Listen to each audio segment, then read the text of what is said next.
kekayaan Sangihe tidak diberikan kepada investor asing yang hanya datang meraup keuntungan tanpa memperdulikan manusia-manusia yang ada di Sangihe, terlebih lagi yang mengkebiri adat yang merupakan martabat dan harga diri sebagai anak Sangihe.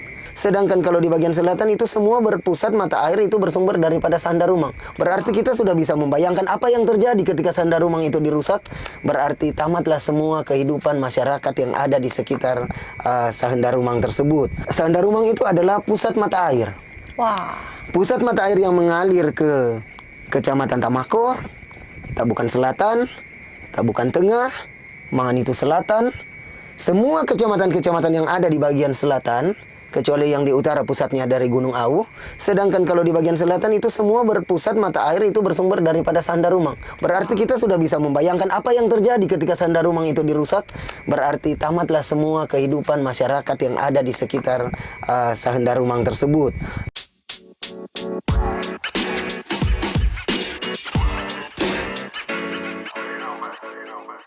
Sebelum tambang datang, orang Sangihe baik-baik saja. Alam sudah selalu memberi lebih, tanpa pernah kita minta sekalipun. Tuhan sudah memberi Sangihe banyak keberkahan, baik kesuburan di darat, maupun kekayaan di lautnya. Namun, mengapa setelah emas datang, Sangihe sudah tak dianggap rumah yang sama lagi?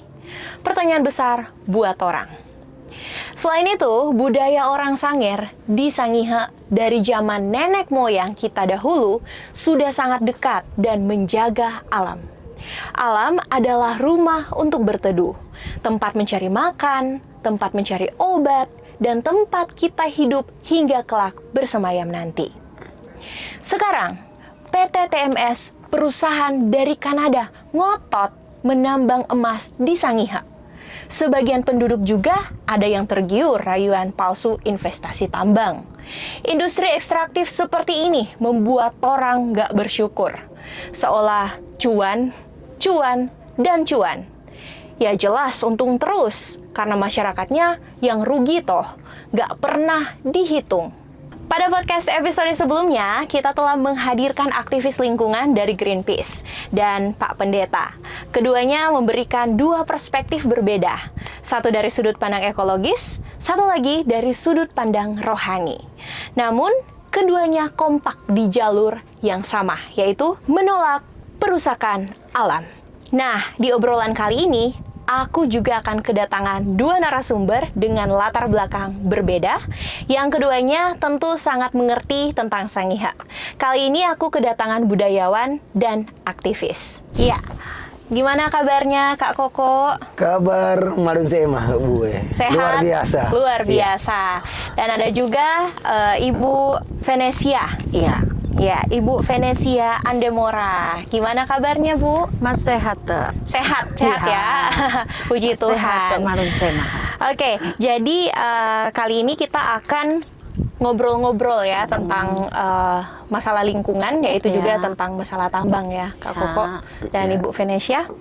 Dan saya yakin juga dari Kak Koko dan Ibu Venesia akan memberikan insight-insight dan juga keresahan ya terkait dengan masalah tambang ini. Oke, nah saya ingin tanya-tanya untuk Kak Koko duluan ya. Sebagai seorang budayawan, bagaimana Kakak melihat hubungan antara budaya lokal Sangihe dengan alam yang kaya ini? Apakah ada nilai-nilai budaya yang selama ini menjaga keseimbangan antara manusia dan lingkungan? Silahkan, Kak.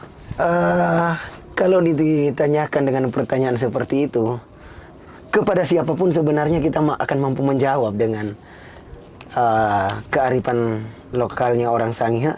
Siapapun kalau dia orang Sangihe pasti, meskipun dia bukan budayawan, tapi ketika dia orang Sangihe pasti dia akan mampu untuk menjawab. Jawabnya pasti ya. Tidak mungkin kalau kearifan lokal itu tidak ada hubungan dengan pelestarian alam, penjagaan lingkungan, pasti ya. Yang pertama, saya mau mengambil filosofi di dalam lambang daripada suku Sangihe, yaitu filosofi Sohi. Sohi, ya. Filosofi Sohi itu dia mengerucut kemudian melebar. kemudian dia punya undak-undak semakin meninggi, dia semakin sempit. Sebenarnya dia itu adalah filosofi tentang pohon keseimbangan. Pohon keseimbangan. Di mana pohon keseimbangan antara manusia dengan sang Khalik, dengan sang penciptanya, dengan Tuhannya. Kemudian keseimbangan antara manusia itu dengan manusia yang lainnya, dengan sesamanya. Kemudian bagaimana manusia itu menjaga dan merawat dan melestarikan lingkungannya. Di sanalah baru dari filosofi Sohih saja kita sudah mendapatkan bahwa ternyata kearifan lokal masyarakat Sangihe itu sangat-sangat menghargai atau sangat-sangat mempertahankan bagaimana cara menjaga kelestarian lingkungan agar kelak nantinya dia diseimbangkan dengan kelayakan hidup orang banyak. Karena ketika lingkungan itu lestari, maka hidup orang banyak juga pasti terjamin. Lestari juga ya, pasti lestari. Ya. Ya, menarik sekali. Dan ini pertanyaan yang sama juga kan saya berikan buat Ibu Venesia. Bagaimana sih kalau dari perspektif Ibu melihat antara budaya lokal Sangihe dengan alam yang kaya ini? Nah, gimana nih Bu? Budaya lokal Sangihe itu sangat tergantung pada alam sebenarnya. Mulai dari obat-obatan. Ya. Alam Sangihe itu menghadirkan kearifan lokal yang sungguh luar biasa. Jadi rumput-rumput yang dianggap liar oleh sebagian pihak, tetapi itu sangat berguna bagi kesehatan oleh para budayawan yang bisa mengolah kearifan lokal itu sendiri. Jadi tumbuhan-tumbuhan yang ada di alam Sangihe itu berguna untuk kesehatan, baik untuk makanan juga berguna. Jadi budaya dengan alam itu sesuatu yang tidak bisa dipisahkan. Saling keterkaitan, ya. ada ketergantungan. Betul sekali. Nah, mungkin bisa share sedikit antara Kak Koko dengan Ibu Venesia. Ya. Mungkin pernah dengar ya terkait dengan Meniala Kinawentelang dan Sekek Maneke. Mungkin itu agak berhubungan juga ya. Budayawan ini.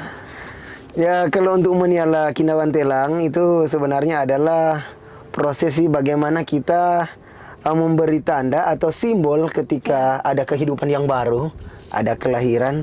Biasanya masyarakat Sangihe itu punya kearifan lokal ketika ada jiwa yang baru yang lahir atau ada anak yang baru lahir, itu ditandai dengan penanaman pohon. Ya, itu artinya adalah ke lingkungan sebenarnya. Dia bagaimana ketika ada kehidupan yang baru, maka ditanamlah pohon. Kemudian juga selain itu juga, misalnya selain ada kehidupan yang baru, ada juga kebiasaan-kebiasaan di masyarakat yang ditandai dengan penanaman pohon. Misalnya ketika kita menggunakan atau kita akan mengambil pohon yang sudah besar, yang akan digunakan misalnya dalam pembuatan bahan rumah dan lain sebagainya, maka dia wajib juga harus menanam pohon. Ini supaya dia dapat terganti dan tidak habis, ada regenerasi. Sehingga bagaimana ketika kita mengambil, itu tidak dieksploitasi, tidak habis, tetapi ada terus lestari, dia tumbuh lagi, kemudian diambil lagi besarnya, berganti lagi sepanjang hayat atau sepanjang kehidupan ini. Selama masih dipercayakan oleh Tuhan, maka dia akan tetap lestari. Berarti sudah dari sejak dahulu tradisi ini sudah ditanamkan oleh leluhur kita ya. Begitu juga dengan Sekek Maneke ya Kak? Iya, dengan Sekek Maneke. Kalau Sekek Maneke kan dia biasanya diadakan ketika dia mengambil ikan. Itu kan tidak setiap hari. Dia biasanya di Sekek Maneke itu dia hanya ada waktu-waktu tertentu.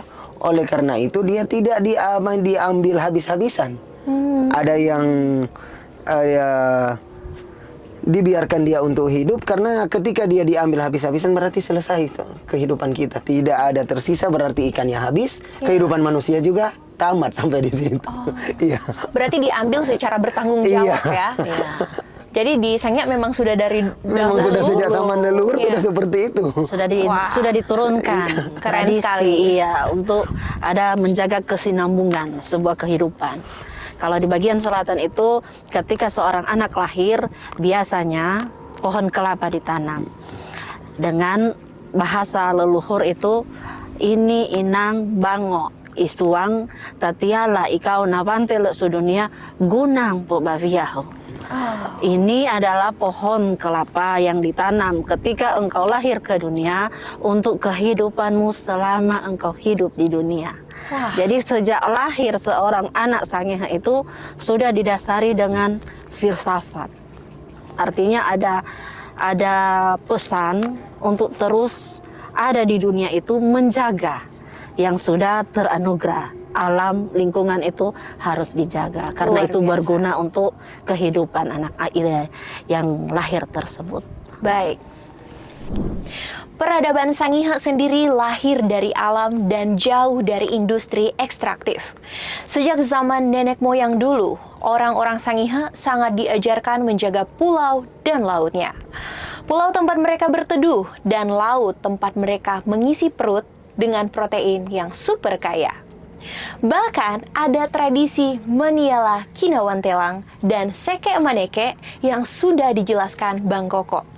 Aku juga ingin menceritakan pengalaman pribadiku soal Meniala Kinawantelang. Nah, selain dari sudut pandang budaya, di podcast sebelumnya juga sudah dijelaskan dari sudut pandang agama. Dijelaskan bahwa orang Sangihe juga mengenal sakramentum Allah, di mana Tuhan sudah memberi Sangihe banyak keberkahan baik kesuburan di darat maupun kekayaan di lautnya. Nah, ini pertanyaan buat Kak Koko ya. Tambang emas ini tidak hanya mengancam lingkungan, tapi juga kehidupan sosial dan budaya masyarakat. Apakah Kakak melihat ada ancaman terhadap identitas budaya Sangihe jika tambang terus beroperasi? Sangat. Jawabannya sangat berpengaruh. Yang paling pertama, tentunya ketika kita berbicara tambang, pengaruh terbesar terhadap budaya pasti pengaruh yang negatif, yang paling besar. Karena jarang sekali kita mendapat aktivitas tambang itu memiliki pengaruh yang positif bagi aktivitas budaya. Baik itu bagi kearifan lokalnya, bagi tradisi, kehidupan masyarakat adat, dan lain sebagainya. Semua itu punya pengaruh yang sangat-sangat besar, yaitu pengaruh-pengaruh negatif. Yang pertama, saya ambil contoh, misalnya kehidupan masyarakat yang seperti yang di kampung-kampung yang masih alami, mencari ikan, dan lain sebagainya. Dalam hal ini adalah nelayan tradisional. Ketika tambang ini sudah semakin beroperasi, maka tentunya tambang ini akan mengakibatkan pencemaran terhadap lingkungan. Ya. Maka ikan ini akan mulai berkurang, kemudian terkena racun, terumbu karang akan rusak, dan lain sebagainya. Kemudian lingkungan di sekitar itu sudah akan tercemar. Maka bukan hanya di sekitar itu, tetapi di sekitar pulau selama ini zat-zat kimia ini dia dapat menjangkau, maka dia pasti akan rusak. Oleh karena itu, siapa yang akan beli ikan di pasar? yang Tidak akan beracun ada orang ya. beli. Kerugian kepada masyarakat. Ya. Karena tidak akan ada pembeli. Kemudian apabila mereka konsumsi sendiri, maka mereka mengkonsumsi racun. Ya. Sehingga dapat mengakibatkan penyakit, karsinogenik, racun, dan lain sebagainya, itu kanker. Hal-hal yang lain juga terhadap aktivitas budaya. Diambil contoh misalnya warisan budaya yang bersifat kebendaan, seperti makam para pendahulu, atau seperti peninggalan-peninggalan prasejarah. Itu semua adalah memiliki nilai budaya yang sangat tinggi, Ya. baik terhadap agama, kebudayaan, pengetahuan, kemudian terhadap pendidikan. Itu sebenarnya adalah potensi bagi masyarakat Sangihe untuk mempromosikan Sangihe lebih jauh ke depan. Ya. Lebih luas lagi bahwa Sangihe itu ternyata punya potensi budaya yang luar biasa. Nah, ketika itu potensi tersebut kita gunakan, maka yang pertama, ketika Sangihe terkenal, otomatis orang dari luar akan datang ke Sangihe, dan itu adalah income, pemasukan bagi masyarakat Sangihe. Ketika menjadi wisata budaya atau proyek wisata budaya yang ada di Sangihe, itu sangat menguntungkan bagi masyarakat. UMKM-nya maju, Ya. yang pasti kan akan ada banyak pembeli UMKM. Kemudian aktivitas-aktivitas budayanya, baik itu tariannya dan lain sebagainya, semua kan dihadirkan di tempat-tempat yang seperti itu. Ketika dia jadi sebagai pariwisata budaya, maka tentunya pemasukan masyarakat itu luar biasa. Tetapi ketika tambang itu sudah masuk dan misalnya peninggalan-peninggalan tersebut dibongkar, hilang, mau apa lagi kita? Maka yang ada tentunya adalah petaka yang akan terjadi, malapetaka yang akan terjadi di Sangihe. Berarti artinya ancaman terhadap identitas Iya. budaya Sangihe ini memang sangat-sangat besar. Sangat-sangat besar. Ya, baik. Kita akan beralih ke SSI ya, Ya. lalu Ibu Venesia. Nah, saat ini kan SSI jadi salah satu ikon pergerakan yang gak hanya penting bagi warga Sangihe tentunya. Gerak-gerik teman-teman SSI juga jadi contoh baik bagi daerah lain yang juga sedang melawan investasi palsu. Ya. Nah, investasi yang hanya merusak alam, tapi membuang manusianya. Bisa diceritakan bagaimana SSI ini dulu terbentuk, sejarahnya gimana, dan apa cita-cita besar dari gerakan ini? Silakan, Bu. SSI ini terbentuk dari niat, ya, niat hati untuk mempertahankan tanah kelahiran. Jadi hanya segelintir orang saja ketika perusahaan itu masuk, hanya sebagian yang ingin bertahan tidak menerima kehadiran perusahaan. Tapi yang lain, yang kebanyakan karena diiming-imingi oleh cuan, maka ada yang pro dengan perusahaan. Iya. Jadi ada pro dan kontra, ada banyak lika-liku, termasuk kepahitan itu ada bagi segelintir orang ini yang menyatukan diri dalam kelompok penolakan yang kemudian dinamakan Save Sangihe Island atau Sangihe Ike Kendaga. Nah, ini dari hanya 1-2 orang kemudian berkembang dari satu kampung ke beberapa kampung yang ada di Kecamatan Tabukan Selatan, Kemanganitu Selatan yang ada di area 42.000 itu. Nah, satu kelompok ini terbentuk, harapannya hanya satu, yaitu Sangihe itu tetap lestari, tetap jadi warisan utuh untuk anak cucu. Kekayaan Sangihe tidak diberikan kepada investor asing yang hanya datang meraup keuntungan tanpa memperdulikan manusia-manusia yang ada di Sangihe, terlebih lagi yang mengkebiri adat yang merupakan martabat dan harga diri sebagai anak Sangihe. Itu yang mendasari niat, yang mendasari terbentuknya SSI, dan juga mencita-citakan agar Sangihe itu tetap menjadi warisan utuh bagi anak suku Sangihe nanti. Luar biasa, berarti cita-citanya agar Sangihe tetap bisa selamat ya, Iya, bebas dari kerusakan lingkungan. Wow. Iya, karena kalau kehadiran perusahaan yang hanya mementingkan keuntungan itu membawa pengerusakan sesuatu yang sangat merugikan untuk hari ini maupun untuk masa depan. Baik, nah kita lanjut pertanyaan. Pada Juni tahun 2022, Ya. masyarakat berhasil menang di Mahkamah Agung Ya. MA yang memutuskan untuk mencabut izin operasi PT TMS. Ya, betul. Kemenangan ini seharusnya menjadi akhir dari konflik ya, Bu. Sebenarnya. Tapi ternyata PT TMS masih terus berusaha melanjutkan aktivitas tambangnya dengan mengandalkan izin kontrak karya dari pemerintah yang masih berlaku. Jadi, meski sudah menang di MA, apakah perjuangan SSI sudah selesai di tahap ini? Oh tidak. Atau masih lanjut. ini justru polemiknya malah baru dimulai? Seperti apa tanggapannya, Bu? Ini seperti pertarungan ini masih baru masuk babak penyerangan yang sesungguhnya. Wow. Ya, karena kalau yang di awal-awal perjuangan itu hanya penolakan izin, tidak ada yang ada di lokasi. Tetapi sekarang dengan dicabutnya IUP, justru ada perusuh-perusuh yang masuk. Jadi itu peperangan bukan hanya secara hukum, tetapi juga secara emosional itu, dan mungkin akan berkembang ke arah fisik itu di lapangan. Jadi perangnya itu baru dimulai, babak baru untuk sebuah perjuangan. Berarti artinya sekarang kondisi sudah semakin panas ya, Bu?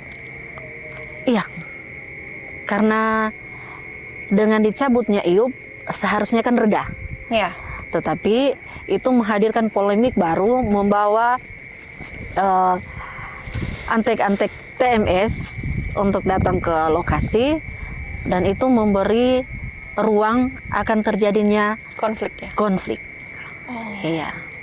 Berarti bukan mereka tidak mengikuti berdasarkan keputusan dari Tidak. MA itu? Justru dikangkangi putusan MA. Wah. Iya, jadi kepatuhan hukum itu tidak ada. Dan sejauh ini bagaimana tanggapan dari masyarakat, Bu? Tanggapan dari masyarakat, kalau untuk kita pejuang itu yang berjuang mati-matian itu ya sedih ya, ingin melawan. Perlawanan masyarakat sejauh ini sudah sejauh apa? Masih melalui legitimasi hukum, masih melalui usaha-usaha gugat-menggugat di persidangan, Terus berlanjut ya? terus berlanjut, dan di lapangan itu kita masih terus menyaksikan ya sesuatu yang menyakiti hati. Wow.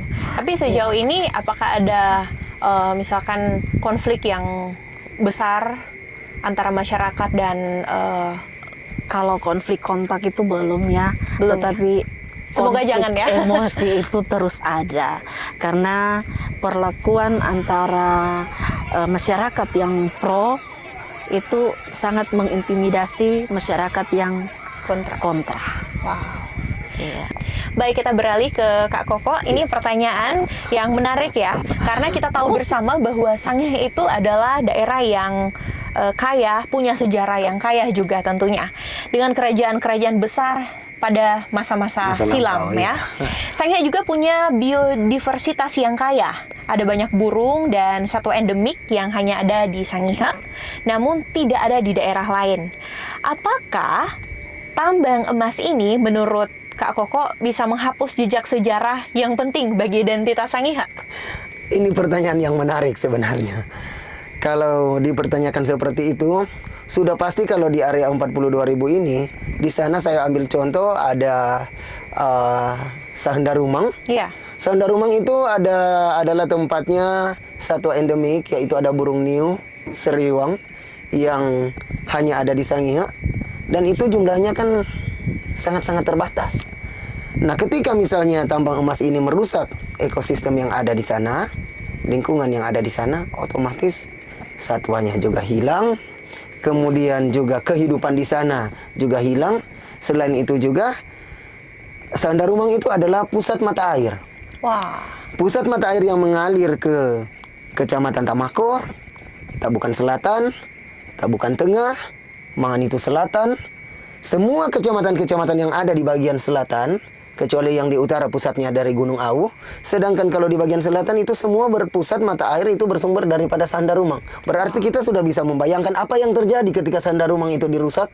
Berarti tamatlah semua kehidupan masyarakat yang ada di sekitar Sahendarumang tersebut. Kemudian Sahendarumang juga dengan tempat-tempat yang lain itu dia banyak memiliki peninggalan-peninggalan yang peninggalan-peninggalan kuno, seperti tempat yang tadi sudah dikatakan dia adalah tempat Datuk Guman Sarangi dengan Sang Hyang Konda. Itu adalah nenek moyang suku Sangihe, yaitu raja dan ratu yang pertama di Sangihe. Itu dari situlah silsilah raja-raja Sangihe turun temurun sampai dia membentuk ada kerajaan Tabukan, ada kerajaan Tahuna, ada kerajaan Kendahe, ada kerajaan Manganitu. Semuanya berasal daripada kerajaan yang pertama sekali, yaitu yang disebut dengan Tampungan Rawo. Nah, otomatis ketika ini hilang, maka satu yang akibatnya yang paling parah, identitas orang Sangihe itu hilang. Otomatis berarti ibarat mengusir orang Sangihe dari tempat hidupnya sendiri. Miris sekali. Iya. Berarti sudah pasti kegiatan pertambangan ini bakalan 100% menghapus jejak sejarah yang penting di Pulau Sangihe. Sepakat. Wah, ini sangat perlu diperhatikan ya, dan memang bukan lagi diperhatikan tapi harus dilawan ya. Dilawan. Betul. Nah, kita akan kembali ke Ibu Venesia sebagai bagian dari SSI, karena jauh sebelum tambang menggema di pulau ini, masyarakat itu sudah sejahtera sebenarnya ya. Tuhan selalu kasih lebih lewat alamnya yang lestari.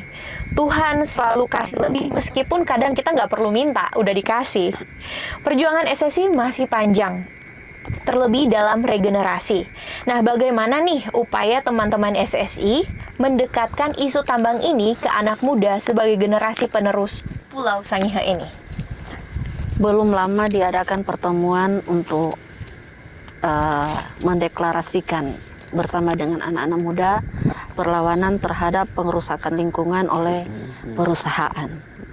Jadi itu timbul gerakan deklarasi dari pemuda, remaja, sangihe, anak-anak sangihe yang khususnya yang terpanggil untuk bertahan, mempertahankan ruang hidup yang tetap lestari. Ya, baru kemudian di wilayah Tabukan Selatan itu sebisa mungkin di setiap rumah-rumah keluarga yang menolak itu selalu diceritakan ke anak-anak bahwa sangihe ini sejak dulu itu tidak pernah kekurangan. Orang sangihe itu dalam satu hari itu tetap makan 3 kali 1. Tidak pernah ada yang merasa kelaparan.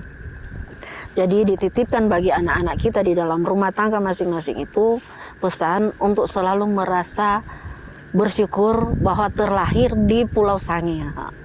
Karena Sangihe itu tidak pernah ada krisis pangan ya. Karena Sangihe memberikan banyak fasilitas untuk hidup. Tidak pernah kekurangan. Jadi upaya-upaya dari kita SSI itu mengadakan sosialisasi dengan pemuda gereja maupun masyarakat dan juga di dalam rumah sendiri, di dalam keluarga sendiri. Itu tetap dikisahkan bagaimana beratnya perjuangan, bagaimana indahnya Sangihe, bagaimana potensi Sangihe untuk ke depan apabila tetap dibiarkan untuk tetap seperti ini, tidak perlu ada investor palsu yang hanya menginginkan kekayaan kita itu harus dijaga karena Sangihe itu cukup menghidupi tanpa ada perusahaan. Bahkan lebih ya, karena saking kayanya. Iya. Karena itu tidak pernah kekurangan. Jadi orang Sangihe itu sangat bersyukur.